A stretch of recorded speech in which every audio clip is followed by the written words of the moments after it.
ഗൾഫിൽ നിന്നൊക്കെ ഒരാൾ സർപ്രൈസ് ആയിട്ട് വരിക എന്ന് പറഞ്ഞാൽ അത് എത്ര ബ്യൂട്ടിഫുൾ ആയിട്ടുള്ള ഒരു മൊമെന്റ് ആയിരിക്കും. അപ്പം വരുന്നത് എന്തായാലും മൂവിക്കാക്കല്ല, മൂവിക്കാക്ക് ഇവിടെ തന്നെ ഉണ്ടല്ലോ. മൂവിക്കാക്ക് ഇതേപോലെ ഒരു സർപ്രൈസിൽ വന്നതാണ് ഇങ്ങോട്ട്. അതിന്റെ ശേഷം പിന്നെ ഞങ്ങൾ വിട്ടിട്ടില്ല. ഇന്നിപ്പോ ഗൾഫിൽ നിന്ന് വന്നിരിക്കുന്നത് ആരാന്ന് വെച്ചാല്, നമ്മളെ വീഡിയോസിൽ നിങ്ങൾ കണ്ടിട്ടുണ്ടാകും, മൂബിക്കാകിന്റെ കസിൻസ് ഉണ്ട്. നമ്മള് തൃശ്ശൂരൊക്കെ പോയി നിന്നിട്ടുണ്ട്. അപ്പൊ ആ കസിനാണ് ഇപ്പൊ വന്നിട്ടുള്ളത്. ആളുടെ വൈഫിനും മോക്കും ഇതറിയില്ല. പിന്നെ ഒരു സ്പെഷ്യൽ കാര്യം എന്താന്ന് വെച്ചാല്, നാളെ മോളുടെ ബർത്ത്ഡേ ആണ്. 3 വയസ്സാവാണ് മോക്ക്. അപ്പൊ അവളുടെ ബർത്ത്ഡേ ആണ്, അതുകൊണ്ടാണ് ഇപ്പൊ വന്നിട്ടുള്ളത്.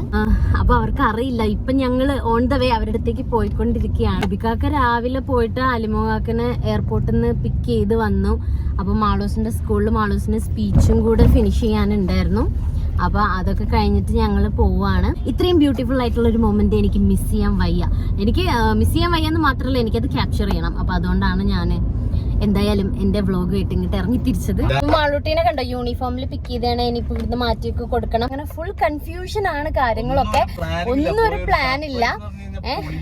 ഇപ്പൊ അലിമൊക്കെ ഞങ്ങളെ വിളിച്ചിട്ട് ഇങ്ങനെ പറഞ്ഞു, ഇങ്ങനെ വരുന്നുണ്ട്, എന്താ ചെയ്യാ, ഇങ്ങനെ ഒരു സർപ്രൈസ് കൊടുക്കണം എന്നൊക്കെ പറഞ്ഞു എന്നല്ലാതെ നമുക്ക് ഒരു പ്ലാനും അറിയില്ല. ഇപ്പൊ ബർത്ത്ഡേയും വരുന്നുണ്ട്. അപ്പൊ കുറച്ച് ബലൂൺസ് ഒക്കെ വാങ്ങി പോയാലോ എന്നൊരു ഐഡിയ ഉണ്ട്. എന്നിട്ട് കുറച്ച് ഡെക്കറേറ്റ് ഒക്കെ ചെയ്തിട്ട് അവളെ കൊണ്ടുവന്നാലോ എന്ന് വിചാരിക്കുന്നുണ്ട്.